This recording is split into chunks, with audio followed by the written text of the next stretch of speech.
Boa noite a todos, boa noite a todas. Meu nome é Igor Veiga, para quem não me conhece, eu sou o presidente da Promate. Gostaria de saudar a presença de todos para o evento realizado pela Escola Superior da Promate. Gostaria de saudar a presença dos procuradores do Estado, meus colegas, da Gláucia, nossa ex-presidente da Promate, principalmente das palestrantes, agradecer a presença. Hoje, nosso tema faz parte do terceiro encontro do Direito Público de Mato Grosso, da Escola Superior da Advocacia Pública, tema Direito Público e Novos Cenários Pós-Pandemia. Gostaria de parabenizar a Juliana pelo evento, nossa colega da Promate, que é diretora da Escola Superior. Cada vez mais ela vem ampliando a qualidade e fico muito honrado de ser colega dela, inclusive de posse, e superando as expectativas. Gostaria de agradecer aos palestrantes, a doutora Cristina Iwakura e Tatiana Piscitelli, que foi minha professora. Gostaria de passar a palavra para a debatedora, doutora Gláucia Amaral, que é procuradora do Estado de Mato Grosso, membro da diretoria da Promate, presidente da comissão da advogada mulher da OAB Mato Grosso, formada em Direito pela UFMT, especialista em Direito Processual Civil pela Escola Superior do Ministério Público, ex-vice-presidente da ANAP. Com a palavra, Gláucia. Com bastante alegria, com muita honra, cumprimento todos e todas. Fico muito feliz da nossa escola da Promate, isso já foi dito por várias pessoas e várias vezes aqui, e a cada encontro se repete essa alegria, essa felicidade de trazer tantos temas relevantes e palestrantes ilustrados e com competência reconhecida em cada um desses temas. Essa noite nós teremos a oportunidade de ver o painel chamado de Advocacia 4.0, que é o que nos espera, né, adiante, esse é o nosso caminho. E tenho também o prazer e a honra, e com admiração, apresentar a doutora Cristiane Rodrigues Iwakura, que é doutora e mestre em Direito Processual pela UERJ, pós-graduada em Direito Público pela UNB e em Regulação de Mercado de Capitais pelo IBMEC, instrutora e coordenadora acadêmica de disciplinas no mestrado profissional e pós-graduação em Advocacia Pública na Escola de Advocacia Geral da União, coordenadora do Grupo de Pesquisa Gestão Estratégica e Inovação na Advocacia Pública, Escola da AGU, professora convidada dos cursos de pós-graduação da FGV Rio de Janeiro, Espírito Santo e Minas Gerais, e da PUC-Rio em Mercado de Capitais e Regulação na CVM, professora convidada da pós-graduação do CEPED-UERJ em Direito Processual Civil, pesquisadora e líder de grupo de pesquisa na área de processo, tecnologia, gestão e mediação de conflitos na administração pública,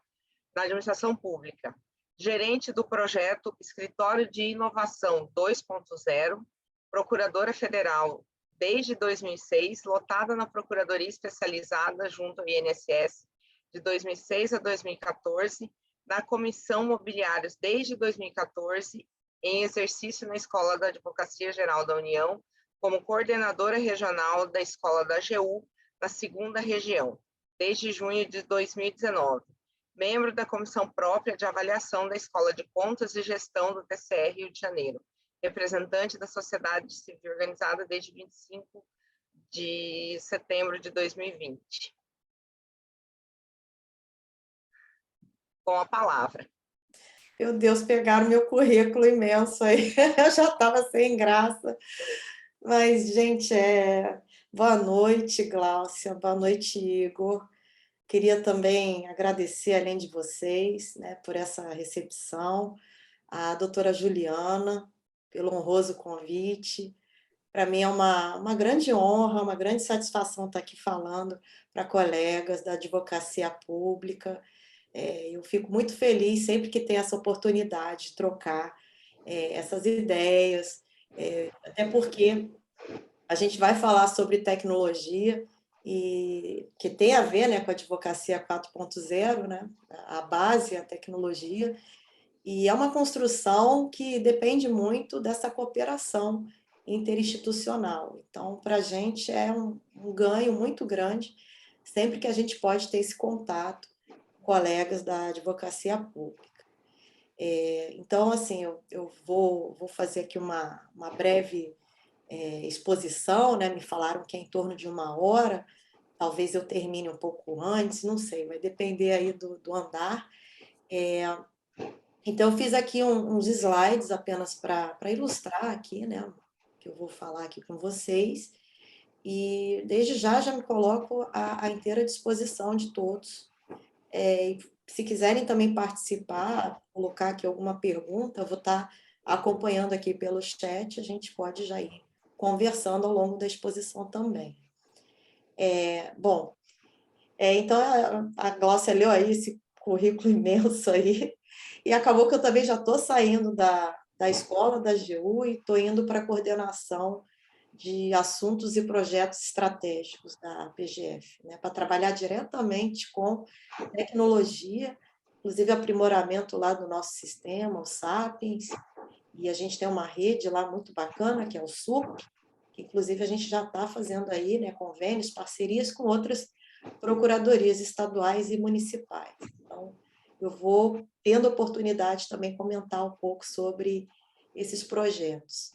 Então vou compartilhar aqui os slides. Espero que a conexão aqui me ajude. Deixa eu ver aqui.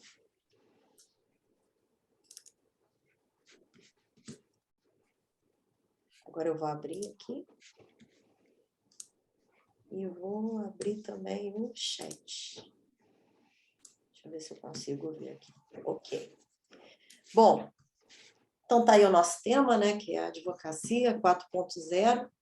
Já tem gente falando em advocacia 5.0, porque a gente está em constante transformação. Tem professores que não gostam dessa expressão, né? Por exemplo, o professor Gerli Nunes, que é um querido amigo, ele fala, não quer dizer nada essa expressão que é 4.0. E eu vou aqui tentar, né, fazer aqui algumas colocações, né, a partir das pesquisas, do que seria essa figura do advogado 4.0. Mas antes de entrar, né, no que nós devemos ser, né, já no presente, pensando também no futuro, a gente tem que pensar nessa realidade pós-pandêmica, né, que a pandemia, sem dúvida, foi um grande divisor de águas. A gente tinha uma realidade na advocacia pública e, de repente, a gente se deparou com uma série de dificuldades. Nós tivemos aí a tecnologia como uma solução, que, na verdade, se tornou o único meio possível, né, para veicular, né, esses processos judiciais, administrativos e também os serviços públicos, né, que a gente também tem os órgãos assessorados, os serviços públicos que são oferecidos à população foram viabilizados através dessas tecnologias. Então, acabou que a pandemia foi um grande marco histórico, vamos dizer assim, do desenvolvimento da tecnologia no Brasil, em especial aqui no nosso ramo do direito. E vocês podem notar que vários atos aí, tanto do poder legislativo, leis, normas, mas também regulamentos, resoluções do CNJ, todos focados, né, na introdução das tecnologias, eles vieram como uma avalanche a partir de 2019. Né, e se intensificou em 2020, 2021, e a gente continua com o mesmo movimento agora em 2022. Então, a gente saiu lá do movimento que começou lá com a introdução lá das videoconferências, dos processos digitais, né, a gente saiu do papel, e hoje a gente já está começando a discutir questões muito mais avançadas, conectadas com a ilustração aí, que é a realidade virtual, a realidade aumentada. A gente já está falando da introdução dessas ferramentas na realidade até da administração pública. Eu diria que hoje é o que tem mais de avançado ao lado da blockchain, também, que eu vou comentar rapidamente. Então, a gente tem que já pensar bem no futuro mesmo, né? Porque tem muita coisa aí que o pessoal ainda discute que, para mim, já está consolidado, não é mais novidade, já é rotina. Bom, então aqui, né, primeiro também questão que a gente tem que pensar bem é o processo de digitalização, né? E ele é essencial. Então, antes de eu começar a falar do advogado 4.0, você pensar, né, nessa transformação digital, você tem que pensar, primeiramente, se já houve um processo de digitalização no ambiente em que você trabalha, né? Eu sei que as procuradorias estaduais já estão bem engajadas nisso, mas eu me lembro que, pelo menos há uns 3 anos atrás, eu só via esse movimento mais intensificado na federal. Eu até posso dizer que eu conversava muito com os colegas da PGE aqui no Rio, né, colegas da PGE em Minas, e eles sempre falavam, poxa, Cris, aqui não tem isso daí ainda não, a gente está engatinhando. Até o pessoal da PGM aqui do Rio sempre perguntava, como é que vocês estão?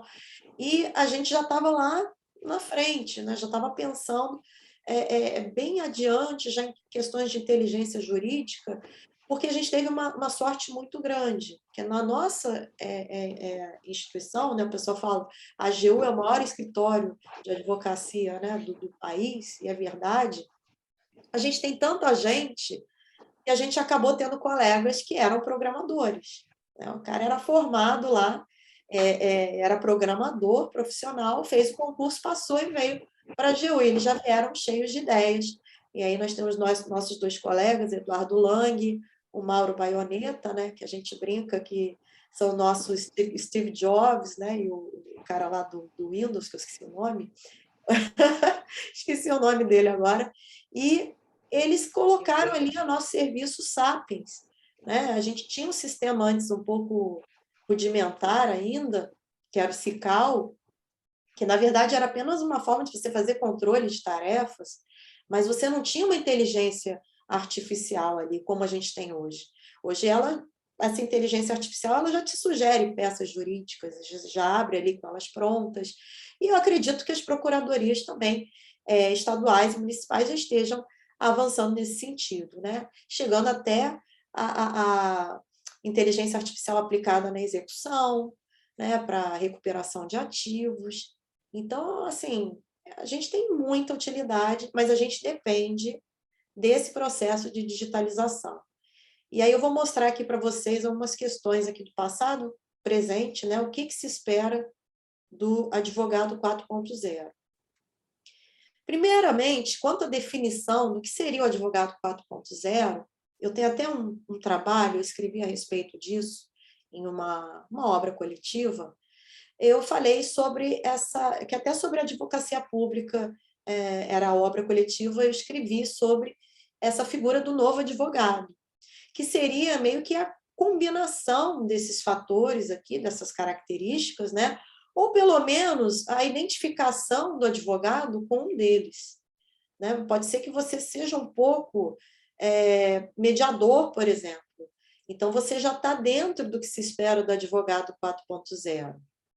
Então, a figura, por exemplo, do mediador já é aquele advogado que ele não pensa apenas em solucionar o conflito quando ele já está judicializado. Ele pensa antes, já pensa nessa filtragem, como que eu vou evitar. A figura do mediador não tem apenas uma relação com a questão da consensualidade, mas, como eu falei, com essa questão, né, da prevenção. Como que eu vou prevenir o conflito? Isso é interessante porque você tem que identificar ali onde que está o problema. Uma vez que você identifica aquele problema, você já sabe que ali tem um ponto crítico, e aí a gente passa para a segunda figura, que também é essencial na advocacia pública, que é a do estrategista, que é exatamente o setor para onde eu estou indo agora, que é a coordenação estratégica, que é alguém que tenha esse perfil, né, de pensar em soluções e tem uma visão do todo, né? Você acaba funcionando como um ponto focal daquela instituição, daquele escritório, né? Todos vão te procurar, trazendo algum problema diferente, e você vai pensar apenas em soluções. E aí combinando seus conhecimentos de gestão, de tecnologia e da própria carreira, né? Da própria carreira em si, do direito também que você aprendeu, né? Então, a gente tem um caráter muito grande aí de interdisciplinaridade. Eu diria até que o advogado 4.0 é um cara que não sabe só direito. Ele tem conhecimentos interdisciplinares. Ele vai buscar conhecimento em tecnologia, na neurociência, ele vai buscar na gestão pública, serviços públicos, ele vai adentrar, de repente, questões de direitos humanos. E a gente tem aí um grande leque, né, a ser explorado, e a gente tem essa possibilidade de se reinventar dentro daquilo que a gente gosta. Né? Acredito que cada um tem aqui uma predileção por um certo ramo do direito, e aí você pode navegar por ele pensando, né, dessa forma inovadora. A terceira figura, né, que estaria, terceira característica, né, seria a do advogado programador. Esse eu já acho um pouco mais raro, mas nós temos colegas que têm esse perfil, que gostam de tecnologia. Eu também sou uma pessoa assim. Eu com 15 anos de idade, eu troquei uma festa de 15 anos pelo melhor computador da época, que era caríssimo, eu preferi. Eu peguei aquele computador de última geração, não quis festa de 15 anos e fiquei super feliz. E na época eu comecei a programar, ainda em linguagem HTML, mas eu comecei lá, criava página. Então, assim, é algo que vem da pessoa. E nós temos colegas com esse perfil. E por que é importante? Você vai falar, mas a gente não vai contratar um programador? Um advogado programador não é tão bom quanto um programador? Ou um advogado designer não vai ser tão bom quanto um verdadeiro designer, né? A pessoa com essa formação única. Ok, tudo bem, isso é verdade. Mas fato é que a gente precisa de alguém para fazer essa interlocução entre o direito e a tecnologia. Você precisa de uma pessoa que vai intermediar isso. Porque se você chegar para um programador e falar, olha, eu quero um sistema de inteligência jurídica para isso aqui, eu quero acabar com esses processos, essas demandas em massa, eu também quero ver se eu faço etiquetas para a gente catalogar, ele vai entender mais ou menos a demanda, ele não vai atender exatamente como deveria. A gente precisa de alguém que fique ali no meio, fazendo essa interseção, e que possa traduzir o que os advogados precisam, essa necessidade. E, da mesma forma, entenda também o que o programador pode fazer para resolver, você pode ajudar. Você vai falar, mas espera aí, eu sei que existe um programa assim, tem um aplicativo assim, será que a gente não pode usar alguma funcionalidade aqui para resolver esse problema? Então, ele é um cara que é peça essencial para tudo dar certo. Sem ele, a gente não tem, como se fosse uma tecla SAP, né? Que vai fazer uma tradução da linguagem de programação com a linguagem do direito. Então, essa pessoa é uma chave essencial. E como eu falei, é raro, mas se vocês tiverem na Procuradoria do Estado 2, 3 colegas com esse perfil, perfeito, já forma ali uma equipe que vai ser bastante útil para toda a instituição, com certeza. Então, essa também é outra figura que eu trago. E a quarta, que eu falava antes no meu artigo, do Compliance Officer, eu troquei hoje pelo inovador, que eu acho que é alguém que pensa fora da caixa, que gosta de trazer soluções, que está sempre estudando, está sempre conhecendo. Outro dia eu vi um colega lá na Procuradoria que ele chegou para mim e falou, Cris, vamos começar a trabalhar com metaverso? Eu achei tão interessante, eu participei de um evento, legal. O nosso projeto Linguagem Jurídica Inovadora, que eu vou falar aqui com vocês, que foi a introdução do Visual Law na AGU, veio disso. 2 colegas, os gerentes, a Alexandra e o Antônio, são queridos amigos, eles chegaram e falaram, poxa, a gente participou de um evento sobre Visual Law, vamos fazer petições no formato Visual Law? Eles são inovadores. Eles abraçaram a questão e tocaram o projeto. E a gente acabou implementando isso, deu super certo. Nós tivemos um feedback do judiciário maravilhoso e a gente até foi premiado pela própria Justiça Federal, deu um prêmio para a gente de inovação pela adoção do Visual Law. Então, isso é muito gratificante e trouxe ali uma ferramenta que até então era desconhecida, que era essa petição simplificada, com recursos visuais. Algumas pessoas já usavam, né, de forma intuitiva, mas ainda não se dava esse nome de Visual Law. E acabou que deu tanto certo que teve magistrado que chegou para o procurador e falou, olha, você pode me apresentar a petição naquele formato de Visual Law? Eles preferem. porque realmente você tem ali características, né, na comunicação que são muito mais atrativas, principalmente para os destinatários. Eles querem informações rápidas, eficientes, né? O juiz não quer ler um negócio de 100 laudas, ele se perde ali no meio da leitura, ainda mais se ele tiver com muito processo ali.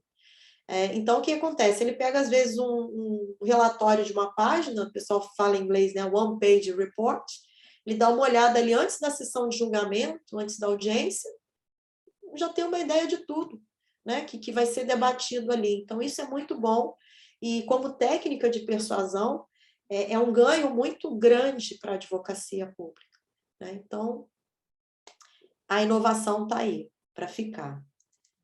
Bom, deixa eu seguir aqui. E aí, gente, eu passo a perguntar, né? O que se deve esperar de um advogado 4.0, né? Então, imagina alguém, né, que está aí querendo se modernizar, chega e faz essa pergunta: o que você espera de mim? Como que eu vou começar esse processo de transformação? Então, primeira coisa aqui, eu queria colocar aqui para vocês como referência, né? Sempre falo isso nas minhas palestras, é uma obra que eu acho que abriu muito a minha cabeça, né? Ele consegue compilar ali todas as ideias que eu já vi acerca de inovação. Esse livro aí da Quarta Revolução Industrial, né? E ele traz aí um apanhado histórico, como isso veio evoluindo, traz algumas classificações interessantes. Então, aí a gente pode ver bem algumas questões que eu vou trazer aqui para vocês. Ao longo dessa apresentação, eu me inspirei bastante na obra do professor Klaus Schwab. Então, a primeira coisa que se espera do advogado 4.0 é transformação digital. Então, estou começando agora, não sei nada, transforme-se digitalmente. O que é isso? Abandone o apego ao papel, né? Aquilo tudo que você tinha dentro da sua rotina. Né? Não estou falando para você abandonar, é desapegar. Desapegar é diferente, é estar aberto a coisas novas. Porque eu sei que existe uma resistência cultural muito grande de você sair do papel, de repente, e ir para o digital. Né? A gente até nota uma tendência das pessoas mais antigas terem uma resistência maior, porque elas estão mais tempo acostumadas. Né? A garotada já está vindo com a tecnologia na sua realidade, o pessoal já está lá no TikTok, no sei lá o quê, no Instagram, a forma deles se comunicar já é mais fluida, mas o pessoal mais antigo tem uma resistência maior, eles têm aquela liturgia toda, uma formalidade maior, e a gente tem que respeitar isso. Mas também a pessoa fica um pouco fora do ambiente que a gente está, né? Ela fica um pouquinho para trás, não tem como. Outra vez eu estava conversando com um professor, né, que eu respeito muito, ele é inteligentíssimo, mas ele falou: Cristiane, eu tive que contratar advogado só para fazer peticionamento para mim, porque eu não consigo fazer peticionamento eletrônico. Eu não consigo. Tenho pessoas especializadas nisso. E ainda tem aquele problema, né, de cada sistema de peticionamento eletrônico de um local da federação ser diferente de outro. Às vezes, dentro da própria justiça, você tem na primeira instância de um jeito, na segunda instância do outro, subiu para o STJ é diferente. Então, acaba que a gente realmente vai precisar de alguém especializado só em peticionamento eletrônico, que é tanta coisa, né? Então, esse é um problema a ser enfrentado, mas que talvez se resolva futuramente com até o objeto da minha tese lá de doutorado, que é a interoperabilidade, que é o desenvolvimento de sistemas processuais que sejam padronizáveis e integrados entre si. Se eles são integrados, que nem peças de um Lego, né, é muito mais fácil você entrar numa plataforma e ter ali uma forma de acesso intuitivo em outra, porque você vai reproduzir exatamente o que você fez na primeira plataforma. Então, se torna uma navegação mais intuitiva, e isso tudo aumenta muito a acessibilidade, melhora demais a acessibilidade. E, né, consequentemente, como bem fala lá a Lei de Governo Digital, lá no artigo 3º, que traz lá os princípios e diretrizes, a acessibilidade está ligada diretamente à eficiência. Eu não tenho eficiência sem acessibilidade. E eu não tenho acessibilidade sem eficiência. E lá também, no artigo 3º, ele traz como princípio e diretriz a transformação digital, que eu estou trazendo aqui. Então, quem está dentro desse processo está de acordo com a mens legis, né? Com a intenção do legislador nessa lei de governo digital, que é muito importante, que é a Lei 14.129, de 2021. Então, aqui eu coloquei de um lado o papel e do outro exatamente os sistemas interoperáveis. Você pode acessar o mesmo processo, em vez de ser um calhamaço de papel, né, que inclusive impedia, né, a vista dos autos por duas pessoas com procuradores diferentes, né, tinha que até ter dobro de prazo. Você agora tem um acesso simultâneo, remoto, e melhor, em qualquer lugar. Você não precisa nem estar preso no teu escritório, na sua repartição. Você pode, às vezes, do próprio celular, acessar aquela informação. Você pode estar de férias, é uma questão urgente, alguém quer que você veja, né? Acontece isso. Eu sempre que estou de férias, vem alguém falar, Cris, me ajuda aqui, não adianta. Eu nunca consigo tirar férias 100%. Mas, pelo menos, eu ajudo o colega. Eu olho lá e falo, pô, é isso mesmo.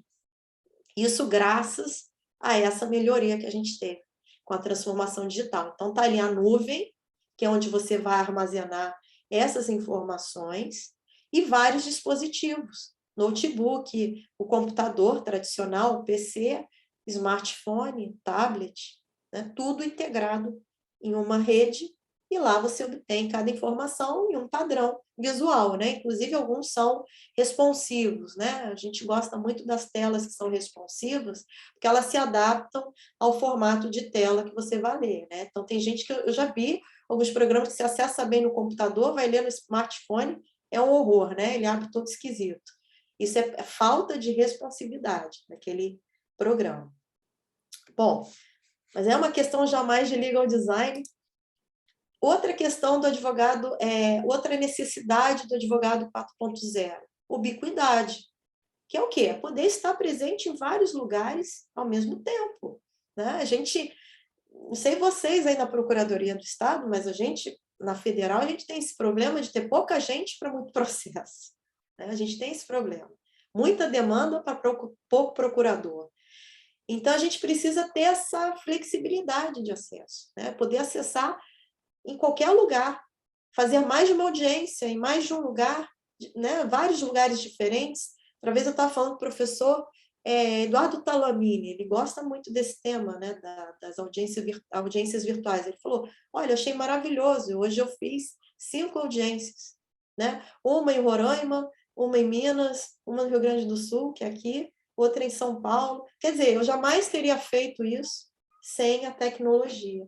Então, olha que interessante. Então, no passado, a gente tinha aquela nossa realidade, não sei se alguém passou aqui por isso, deve ter passado, de ficar meio que de castigo ali, né? Esperando pela audiência, para ela começar. Eu já cheguei a esperar por audiências por 8 horas. E depois de 8 horas, chegou o juiz e falou, eu vou remarcar. Eu falei, não vai remarcar, não. Agora que eu fiquei 8 horas aqui, você vai fazer. Eu não saio daqui enquanto você não...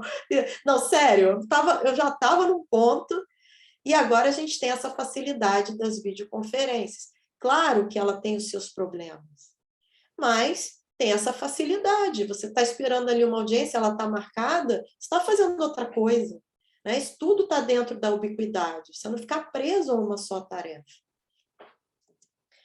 Outra questão, organização e eficiência, né?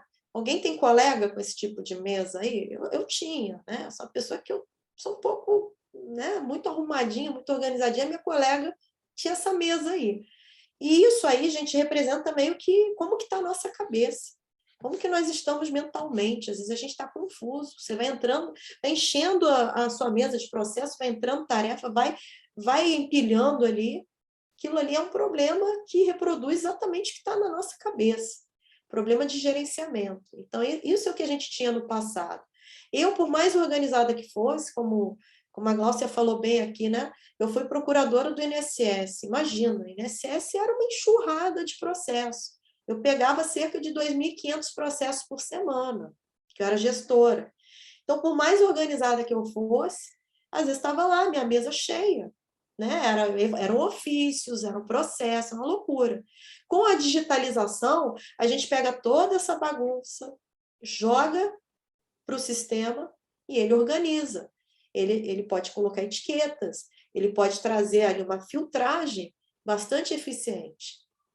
Então, essa é a realidade que a gente tem hoje. Aqui do lado direito, eu botei aqui uma interface, né, do Microsoft Teams, né, ele tem uma ferramenta chamada Planner, que você pode organizar o seu trabalho, inclusive por equipes, estabelecendo tarefas, delegando tarefas e acompanhando o andamento dessas tarefas, né? Quando a pessoa conclui, você recebe uma notificação, né? Então, essa é a realidade que a gente tem hoje, que inclusive foi o que possibilitou o trabalho remoto, que está hoje aí, cada vez mais ganhando espaço.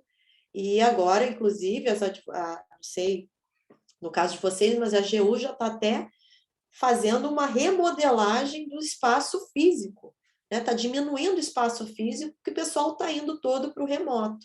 Então, isso também gera uma economia muito grande de recursos, né? Porque vários prédios que eram alugados foram devolvidos. E, em vez disso, se passou a adotar ali alguns espaços de trabalho compartilhados, que a gente chama de coworking. E isso é bem legal porque você ganha tempo, você não perde tempo com deslocamento para o trabalho, e isso tudo pode ser convertido como tempo líquido de trabalho, que você vai dedicar para o seu trabalho. Vai sobrar tempo para quê? Para você investir na sua qualidade de vida. Também capacitação, o que for. Mas você tem que ter um tempo útil, né? Que pode ser empregado em algo que é bem melhor, bem mais interessante do que perder tempo deslocando no trânsito, né? Bom, outra questão aqui é quanto à informação. A gente já pensa num advogado que tenha uma facilidade na busca da informação através desses meios tecnológicos. Então, substituindo aqui o passado dessa pilha de ofícios, que toda hora que eu precisava de uma informação, ofício judicial. Aí é ofício, ia para a pessoa errada ia lá, não, é para o setor tal. Aí começa o empurra do serviço público, né? Não é comigo, é com fulano. Vocês sabem como é que é esse emaranhado. Você caiu nele, para sair é muito difícil. E, ao invés disso, a gente já está pensando numa rede de armazenamento integrada dessas informações, utilizando a tecnologia blockchain, que é o que está aqui do lado direito, né? É o presente.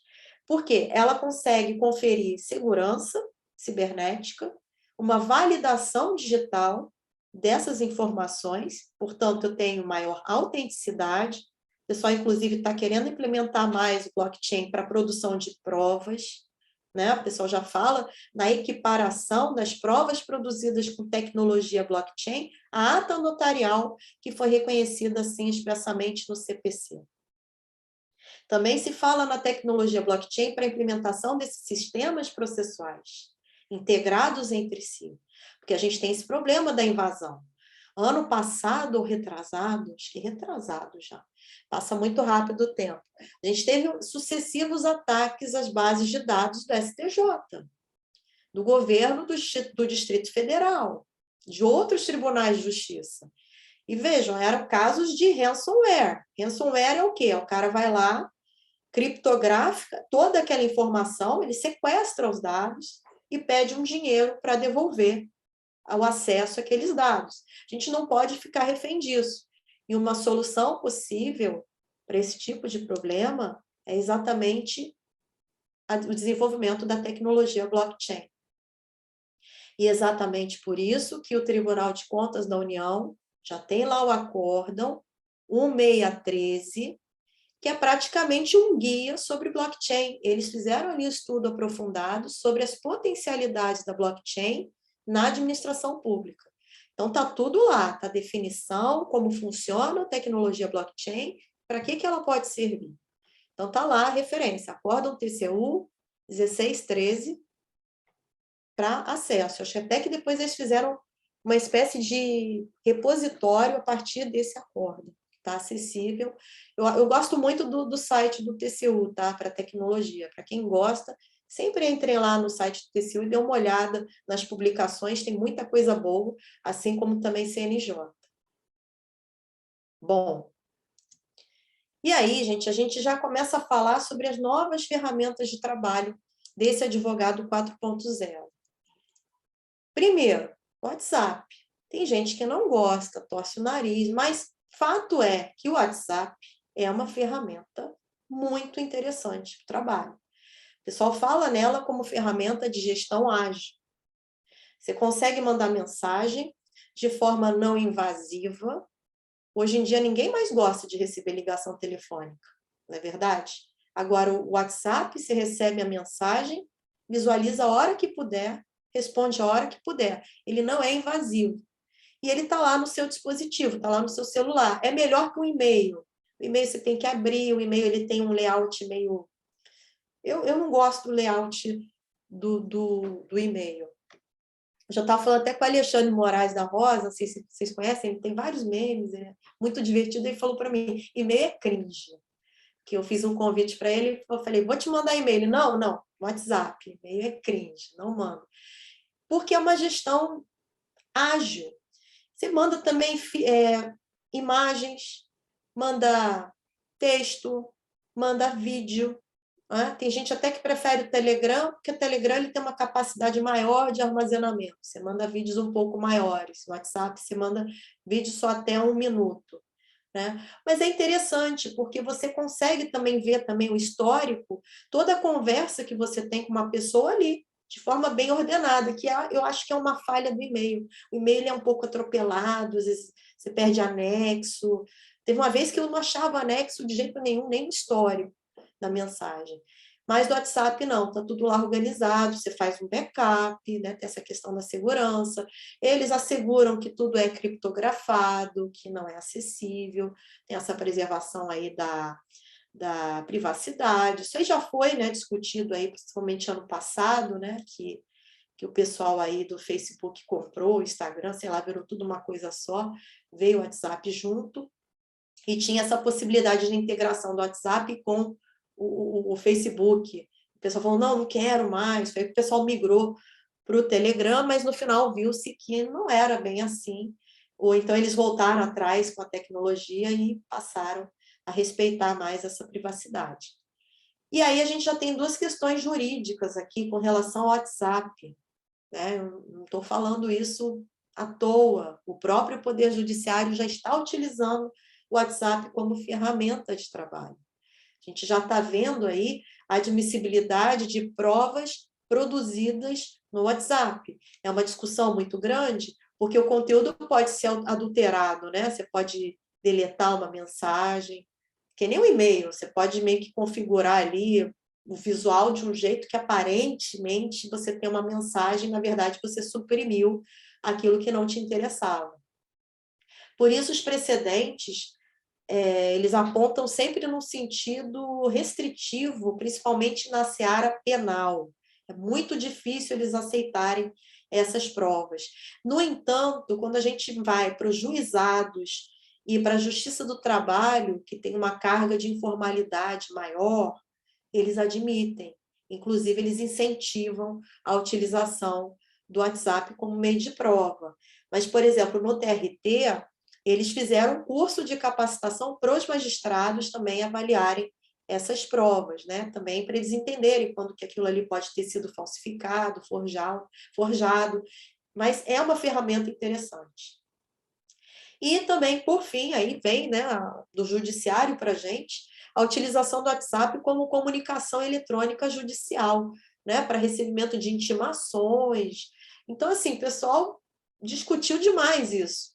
Será que pode para uma citação? Eu acho muito difícil, né? Porque a citação você ainda não chamou a pessoa para a relação processual. Mas uma vez que ela seja chamada para a relação processual e ela se manifeste no sentido de, poxa, eu prefiro ser intimado pelo WhatsApp, né? E também pegando aí carona com a boa-fé processual, a cooperação processual, beleza, vamos usar essa forma de comunicação. Que eu me lembro que no início era bem utilizada nos tribunais com maior dificuldade de acesso pelo jurisdicionado. Então, por exemplo, o pessoal que estava lá no Amazonas, em Roraima, que tinha muito interior, né? Muitas pessoas com dificuldade de acesso à vara, e eles utilizavam mais essa forma de comunicação. Eu me lembro muito bem disso. E isso aí foi avançando, porque se vê que realmente é um mecanismo eficaz, eficiente, né? É claro que para pegar um devedor, ele vai querer se evadir, né? Então, talvez ele não seja adequado para certas situações, mas a gente pode fazer uma filtragem, uma identificação de quais situações que seja eficiente esse sistema de comunicação processual pelo WhatsApp, né? Por exemplo, ciência de decisão, de repente, vai facilitar, né? Tem várias coisas, e pode ainda utilizar recurso de imagem e de vídeo, né? Sempre lembrando essa riqueza, vamos dizer assim, de conteúdo que traz esse aplicativo. Bom, até aqui nenhuma pergunta. Aqui tem uma observação da Gabriela, dizendo que a PGE de Mato Grosso tem um colega Pedro Gomes, que faz nossa interlocução com a tecnologia. É muito legal. Pedro, né? Bacana. Meu filho se chama João Pedro, ele também vai ser tecnológico, acho que é do nome. Já vi muito Pedro que é envolvido com tecnologia. Bom, vamos avançar aqui. Outra ferramenta de trabalho, plataformas digitais, né? A tendência é que cada instituição crie a sua plataforma digital, mas é o que eu falo, tem que ter um padrão mínimo que permita a sua integração com outras plataformas, senão você vai morrer órfão. A gente vê isso muito com relação a aplicativos. Tem muita gente que gosta de desenvolver aplicativo, mas quando ele é um aplicativo que só serve para uma função, ele vai morrer. Ninguém vai ficar com um negócio aqui no celular por um tempão que só tenha uma única função. Você vê que dá certo o quê? Aplicativo de e-commerce dá super certo, porque ele tem mais de uma função. Exemplo, aplicativo de Mercado Livre, é legal. De iFood. A iFood ele integra vários restaurantes ali numa só plataforma. Então, essa é a ideia do hub, ela é muito bem-vinda. E foi exatamente nesse sentido que caminhou o CNJ, a gente vê lá, tem na recente resolução 455, ele fala da plataforma digital do Poder Judiciário brasileiro, que na verdade é um hub, né, que vai integrar todos esses sistemas processuais do Judiciário, e outras plataformas também que estão aderindo. Então, aqui também é interessante, porque isso permite uma boa gestão e integração. Gente, eu vou chegar onde interessa a vocês, tá? Que eu já sei o que é. Soluções de trabalho remoto também. Esse trabalho em equipes que eu já falei aqui para vocês, através de Microsoft Teams e outros programas semelhantes, permitindo reuniões por videoconferência e também aplicativos que são integrados, tudo também para facilitar esse trabalho em equipes. Gestão visual, gente, já está indo um pouco fora da normalidade que a gente tem hoje nas advocacias públicas, né? A gestão visual já traz um pouco mais esse elemento da inovação. Então, a gente está tendo uma tendência muito forte na administração pública de cada instituição criar o seu laboratório de inovação.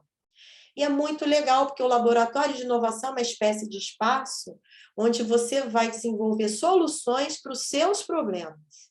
Então, tem que ser algo customizado para aquela instituição. O laboratório de inovação da ENAP não vai servir exatamente para a AGU.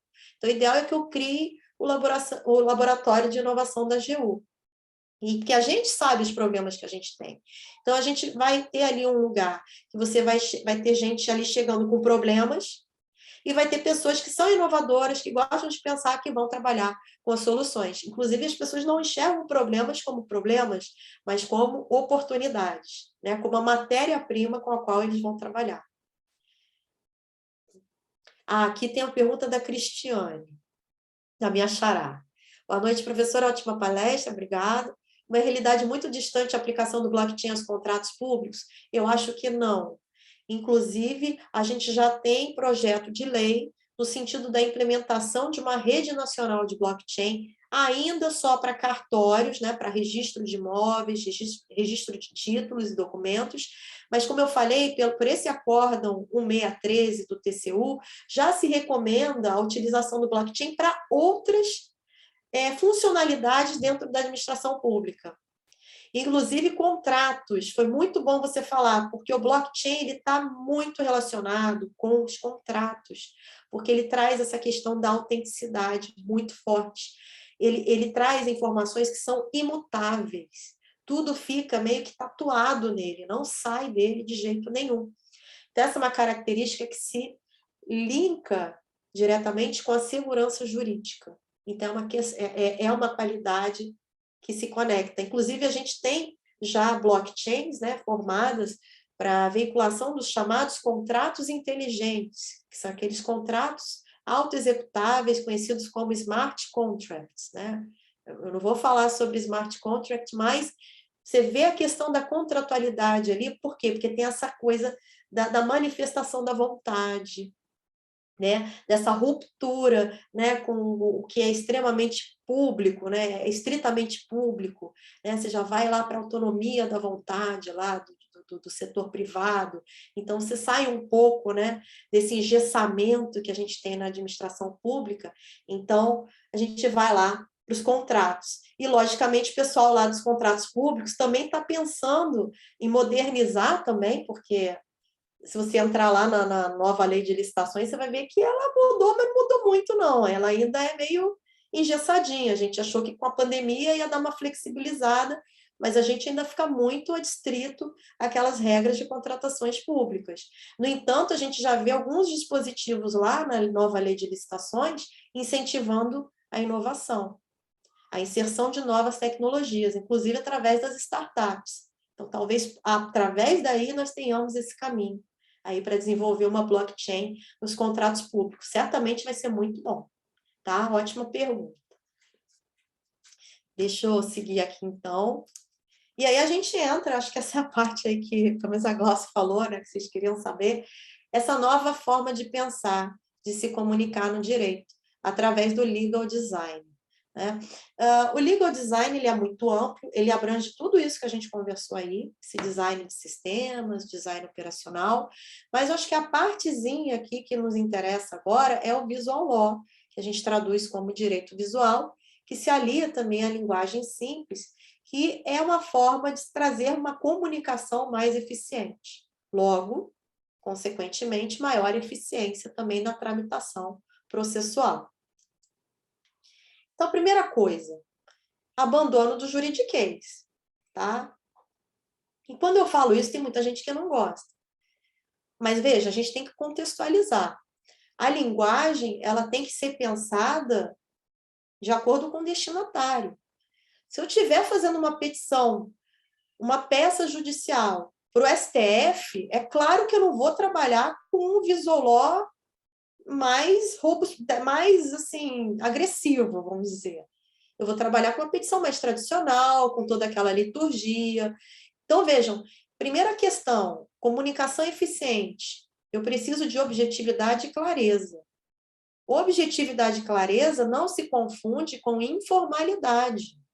É simplesmente o quê? Você retirar informações que não sejam úteis, que podem estar escondendo as informações que você realmente quer chamar a atenção do julgador. Né? É aquela poluição que você tem de palavras, poluição visual.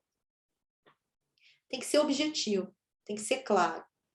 E é uma técnica muito difícil de ser trabalhada. Não é tão fácil. A gente já está acostumado lá com o que a gente aprendeu na faculdade, que ler Caio Mário é legal, Orlando Gomes é legal. Você pega lá os doutrinadores super rebuscados na linguagem.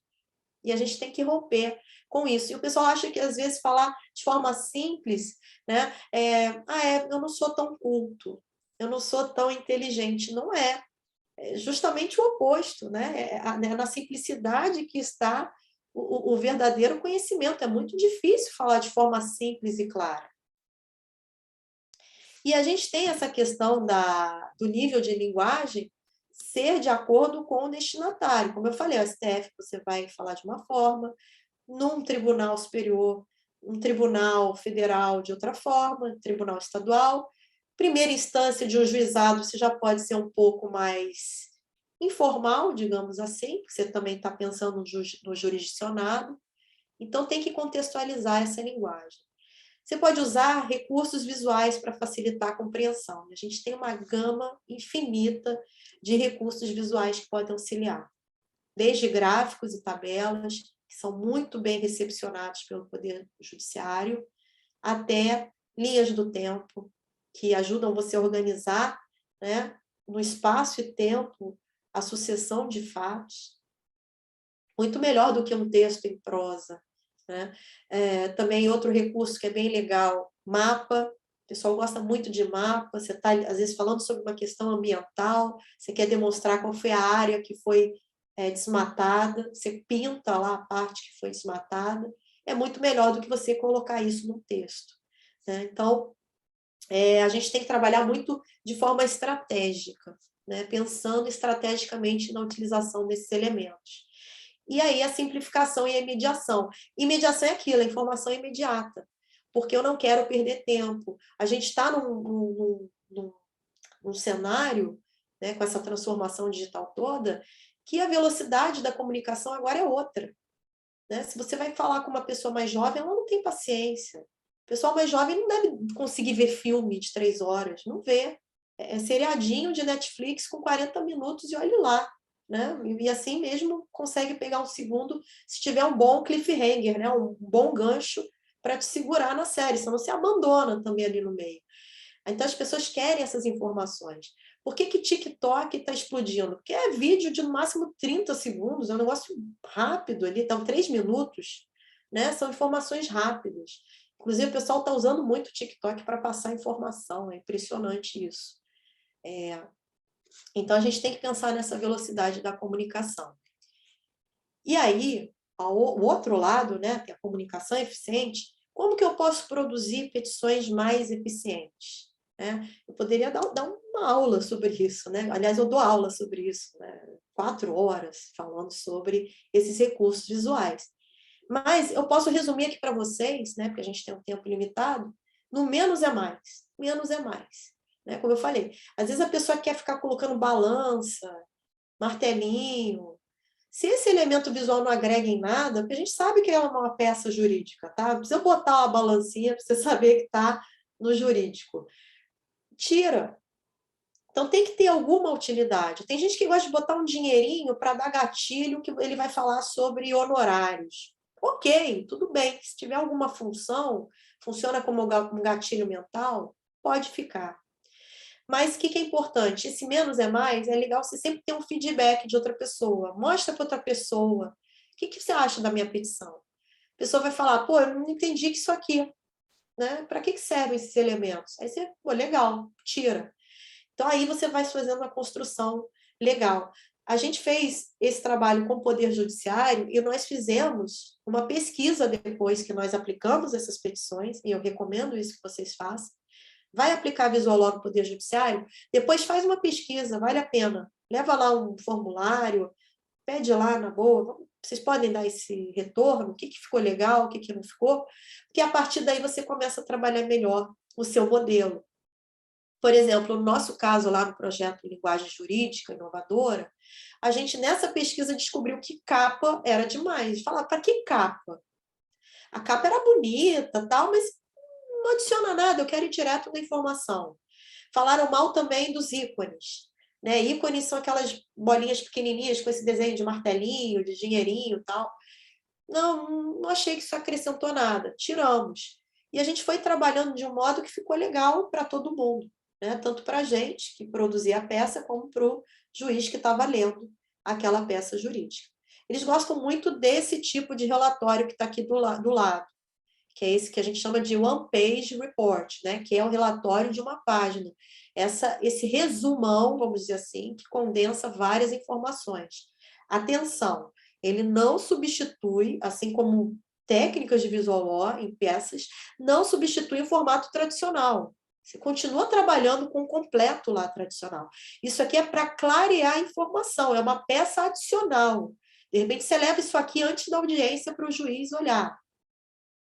A gente trabalhou no nosso projeto com memoriais, que tinham exatamente esse objetivo, aquele resumo, aquele briefing que você faz antes da sessão de julgamento. E deu super certo, porque ele olhou ali, já viu todas as informações que importam. Tá? E isso contribui demais para ganho de causa. Melhora demais mesmo. A gente também fez esse controle qualitativo lá na Advocacia Pública Federal. Outra questão, né? A informação ela tem que estar contextualizada. Né? Então, ela tem que ser contextualizada, como eu falei, não de acordo apenas com o destinatário, mas também se aquela informação vai ser útil, né? Se ela vai ser importante. Tem gente que faz, por exemplo, eu fiz aí um projeto recente de Visual Law no Previdenciário. A gente fez um manual de Visual Law só para o Previdenciário. E aí eu peguei várias peças, os colegas cederam gentilmente, né? Não vou citar nome, pelo amor de Deus, acho que eu nem lembro quem foi. Tinha um que tinha ali 3 páginas só falando sobre GABA, né? E sobre Mauro Capelletti, Brian Garf, acesso à justiça. Numa petição que era sobre auxílio-doença. Eu falei, pô, o que tem a ver isso aqui, entendeu? Falar sobre acesso à justiça é lindo, demonstra erudição, mas não é útil, então tira. E aí a gente reduziu o modelinho dele lá, que era uma petição, eu me lembro que era uma contestação de 30 laudas, a gente reduziu para uma contestação de 3 laudas, né? Com gráfico, e aí que realmente importa, né? Às vezes ele falava lá do GABA, do Capelletti, do Brian Garf, mas não trazia uma tabela de contagem de tempo de contribuição, por exemplo, que é o que mais importa numa contestação de aposentadoria. Então, é esse tipo de coisa que a gente faz através desse trabalho do Visual Law. Outra questão importantíssima, identidade visual e padronização. Principalmente se você está trabalhando dentro de uma instituição, para não virar um carnaval. Cada um faz o seu, né? Teve um colega lá no nosso projeto que fez uma que ele fazia com nuvem. Nuvem, tinha um negócio, parecia um castelo, tinha marca d'água, né? Desculpa, a gente tem que ter um padrão de seriedade. É por isso que tem juiz que fala mal de Visual Law. A pessoa começa a colorir, a colocar elementos que não tem nada a ver, e isso quebra o tom de seriedade do trabalho. Então, para manter esse tom de seriedade, cria lá uma identidade visual, determina quais são as cores, uma paleta de cores que vocês vão usar. Vocês sempre vão seguir aquela paleta de cores, porque isso aí, o que acontece? Quando o magistrado olha aquela petição, ele já sabe que é da Procuradoria do Estado do Mato Grosso. Entendeu? Tem aquela identidade visual. Isso é importante para a gente. E, por fim, gente, cuidado com poluição visual, né? E a estrutura do documento. Né? O que é poluição visual? Enche demais de elementos, às vezes também o pessoal quer fazer um one-page report e não dá.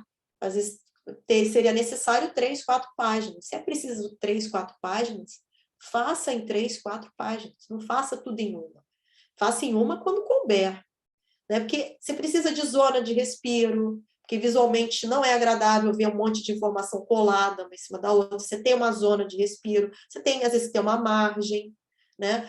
Tem pessoal que trabalha com colunas, tem que atentar para a estrutura do documento, porque é que nem história em quadrinho. Se você trabalha com caixinha, você tem uma intuição de ler aquilo em determinada ordem. Né? O nosso padrão ocidental é o padrão Z. Você começa da esquerda para a direita, de cima para baixo, formando um Z. Né? Você não vai começar... Eu já vi um cara que botou a primeira informação aqui, a segunda lá embaixo, a terceira veio para cá. Confuso, né? Ficou quase aquele joguinho que a gente tinha na época, quando era criança, de ficar numerando, né, os quadros para formar uma sequência lógica. Qualquer um, o 2, o 3. Então, é muito estudo, gente. Visual Law tem muita noção técnica ali do design. Não é algo fácil, né? É algo que tem que ser estudado. A Camila está falando, legal, não banalizar um conceito interessante que é o Visual Law. Exatamente isso. Então, para a gente ganhar força e conseguir utilizar isso de forma, né, eficiente, tem que manter essa seriedade no trabalho. Exatamente isso. E aqui, gente, algumas dicas, né, de programas e aplicativos que a gente pode utilizar para trabalhar com Visual Law. Tem esse do Adobe Illustrator, mas esse aí é muito difícil de ser utilizado, tá? É só realmente um designer. Se vocês tiverem na procuradoria a contratação de um designer, ótimo, ele vai ter esse programa e ele vai fazer as peças para vocês. Mas se não tiver, e for como a gente fez, né, de forma artesanal, cada um se virando, a gente usou muito o Canva. Né? O Canva, ele é extremamente intuitivo, recomendo, é de graça, baixem aí hoje, entrem no site, loga com a conta do Google, de sei lá o quê, do Yahoo, e já começa a usar, para você ver como você já começa a manipular bem ali uma petição no formato Visualó. Tem tudo, tem gráfico, tem formas, coisas que a gente também tem no Word, tá? Eu trabalho hoje muito bem com Visualó no Word, porque o Word também tem uma riqueza muito grande de ferramentas de design. Tem o Beautiful Eye, que eu gosto de usar para a linha do tempo, porque ele constrói uma linha do tempo que você vai arrastando com o mouse e ele vai ajeitando, né, de forma responsiva. E o Flat Icon é só um exemplo de um lugar que a gente baixa ícone de graça. E detalhe, eles têm uma identidade visual, né? Não é aquele ícone que ali é amarelo, ali é rosa, ali é azul. Não, você pode fazer dentro da paleta da sua instituição para manter aquele padrão visual. Tá? Então, essas são algumas dicas. Aqui, gente, só para finalizar mesmo, né? Audiências virtuais, algumas questões aí que a gente tem com relação à realização dessas audiências. Aqui, gente, só uma imagem, alguns memes que a gente teve aí durante essa pandemia, né? Alguns problemas que a gente teve aí nas audiências virtuais. A gente passou muito aperto aí, não tinha uma regulamentação sobre esse tema. Então, você vê ali, né, a primeira tela ali foi um caso que o advogado entrou, né, até a pessoa chamava ele de advogato, e ele falava, eu não sou um gato, é porque o filho, alguém colocou ali um filtro, e ele não tinha conhecimento de como tirar o raio do filtro, e ele ia falando ali, com essa máscara, né, como se fosse um gato. Então, é um problema que a gente pode se deparar, né, porque nem sempre a gente consegue manusear bem aquela plataforma por onde vai ser veiculada aquela audiência virtual. Isso é um problema. Eu já apanhei, eu faço vários eventos, né, online, às vezes eu vou para o StreamYard de um jeito, eu vou para o Google Meet de outro. Teve outro dia que eu não consegui compartilhar, acho que foi anteontem, eu fiz o evento e eu não consegui compartilhar, porque a plataforma não conversava com o meu Mac, eu tenho Mac. Mac é horrível, porque não... olha eu fazendo uma propaganda, uma despropaganda, né?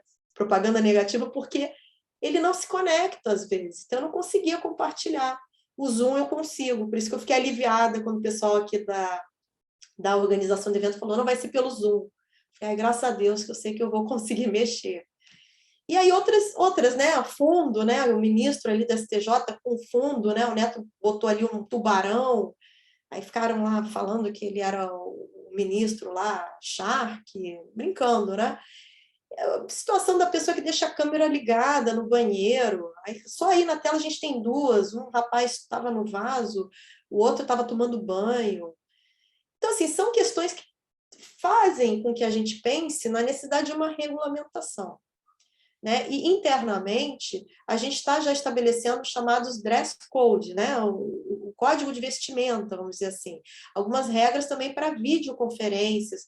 Às vezes, assim, na AGU, a gente exige um fundo institucional, que é igual para todo mundo, quando a gente está falando em nome da AGU, é o uso de roupas, né? Como se a gente estivesse realmente no tribunal, tem a foto aí do advogado com bermuda, né? O problema não é nem usar bermuda, né? É sair do foco ali da câmera com a bermuda. Mas, enfim, tem que observar essas questões, porque eu falei, a tecnologia é uma facilidade, mas você não pode também se desapegar completamente das formalidades que a gente tem no meio jurídico, para que isso não perca a seriedade, para que isso seja legitimado, né? Então, esse fundo, isso, Marilce. Então, esse fundo é bem interessante, também faz parte do que eu falei anteriormente, da identidade visual, tá? Então, faz parte, o dress code é importante. Se não tiver o fundo, busque um fundo que seja neutro, que não tenha tanta distração. Eu tinha um colega meu que, desculpa, né? Também é o problema do time, mas ele ficava cheio de bandeira do Fluminense atrás, eu falava, isso não é legal. Entendeu? Imagina se o juiz é flamenguista, né? Tô brincando. Mas tem que ser neutro, né? Tem gente que coloca santos, algumas imagens diferentes, né? Tem até umas coisas meio estranhas ali de terror. Não, né? Procuram algo bem sóbrio, né? Então, passando aqui, teve o cara aqui da rede, né, gente? Da rede. Opa! ele entendeu que tinha que estar na rede da internet, ele foi para a rede, brincando, mas na verdade ele falou que tinha algum problema de saúde e ficou na rede. Bom, aqui outras questões, né, em torno das audiências virtuais, só vou colocar rapidamente, meu tempo já esgotou, que eu vi aqui, dificuldade de acesso, tem que pensar qual é a plataforma que a minha instituição vai usar, ela se conecta, ela é compatível com a do Poder Judiciário, nós temos treinamento para isso, sabemos usar bem a ferramenta, isso tem que ser pensado.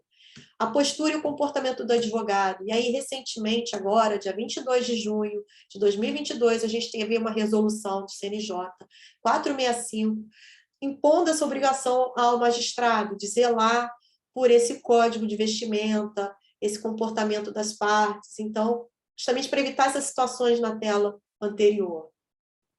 Eu escrevi um artigo sobre falhas técnicas versus litigância de má-fé, porque a gente teve já alguns precedentes em que as pessoas simulavam problemas técnicos para adiar a audiência.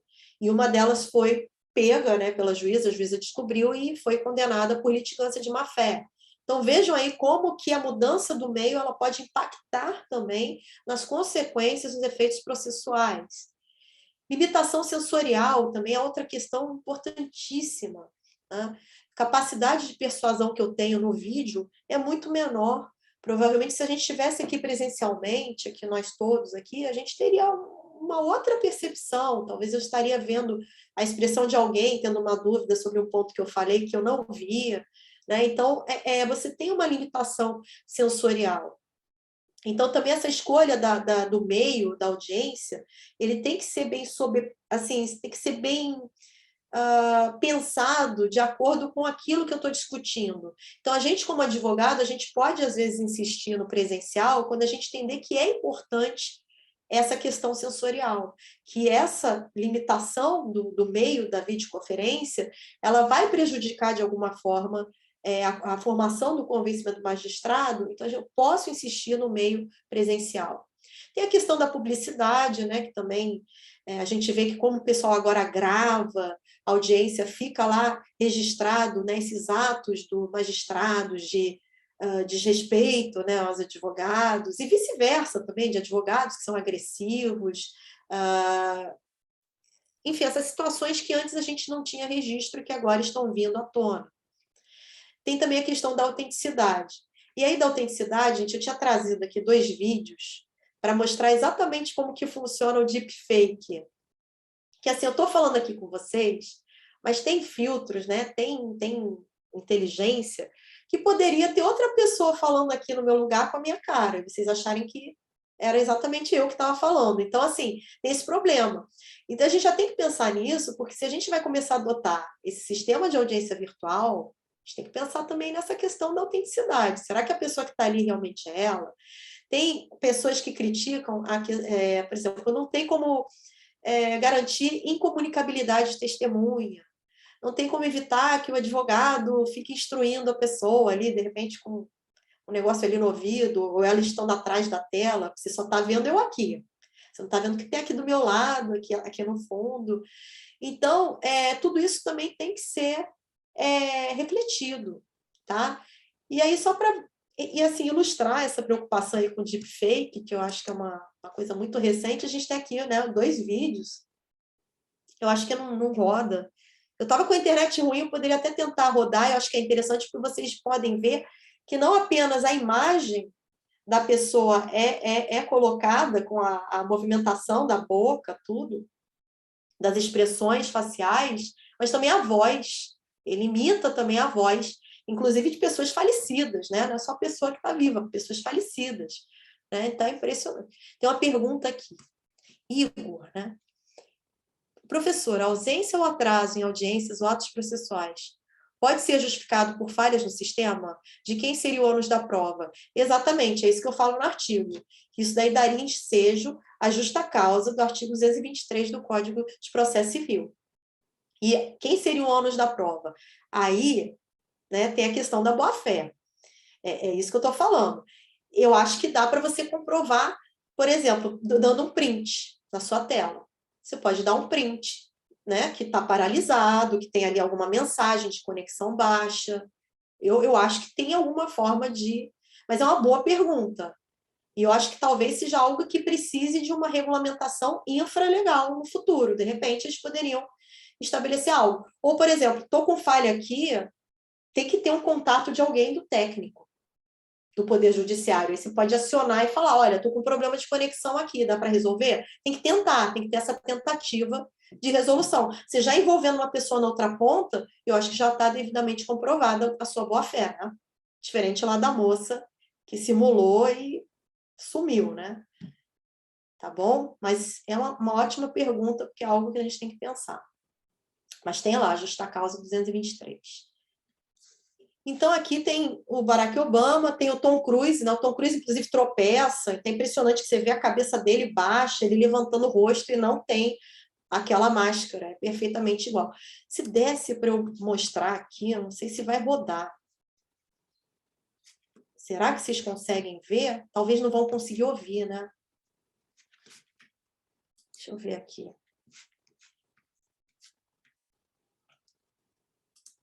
Só queria mostrar um que realmente vale a pena. Agora, se eu não conseguir, gente, é só jogar no YouTube, vocês vão ter acesso. Tá aqui, opções de compartilhamento. Compartilhar tela. Compartilhar som, tá aqui. Deixa eu ver se agora vai. Espero que rode. Estão conseguindo visualizar o vídeo? Sim ou não? Não? Não tá. Só tá aparecendo a tela do play, né? Não está rodando o vídeo. That's why. Agora tá. So, it's a little embarrassing, you know. It reminds me, I was once in Russia. I ran into Gorbachev. He said, "You know, Mr. Movie Star, are you nervous?" I said, "No, Mr. Gorbachev, I'm not nervous. I don't." He goes, "Well, remember how much a polar bear weighs." I said, "Polar bear?" He said, "Enough to break the ice." Então, esse é o Tom Cruise. Se vocês olharem, né, ali embaixo estava aparecendo a verdadeira pessoa. E o outro é o Barack Obama. That's why. Opa, aqui o Barack Obama. Olha lá, Barack Obama. We're entering an era in which our enemies can make it look like anyone is saying anything at any point in time, even if they would never say those things. So, Vou avançar for instance, agora. they could have me what? Avançar aqui, Someone. ó. Olha aqui, ó, verdadeiro. This is a dangerous time. Moving forward, we need to be more vigilant with what we trust from the internet. That's a time when we need to rely on trusted news sources. It may sound basic, but how we move forward in the age of information. Então, isso aqui, gente, só para mostrar aqui para vocês como que é perfeito, né? E é capaz deles estarem ainda aprimorando cada vez mais isso aí. Então, é uma preocupação que a gente tem, porque a gente faz audiências virtuais. Então, eu achei interessante trazer isso aqui para debate aqui com vocês, né? A primeira vez que eu vi isso, eu até me lembro que eu cometi até uma gafe, né? Que eu comentei assim, nossa, o Tom Cruise está tão jovem. Como é que ele faz, né? Aí, na verdade, não era o Tom Cruise. Era alguém se passando por ele. Bom, gente, então com isso, eu encerro aqui a exposição. Desculpe ter passado aí 20 minutos aí do tempo. E me coloco à disposição aí de vocês. Obrigado pela palestra, doutora Cristiane. Foi muito boa a sua apresentação. Eu acredito que foi muito bem aceita pelos colegas, pelas mensagens no WhatsApp e pelo chat. Muito obrigado mais uma vez. Gostaria de agradecer o prestígio dos magistrados aqui presentes, doutor Francisco Gaíza e outros magistrados que eu conheço. Foi um sucesso a parceria da EMAD com a Promate. Gostaria também de agradecer a presença dos servidores, assessores da PGE. Vamos à próxima palestra. Vamos dar um intervalo de 10 minutos por conta de horário. Voltamos às 7h30 horário de Cuiabá.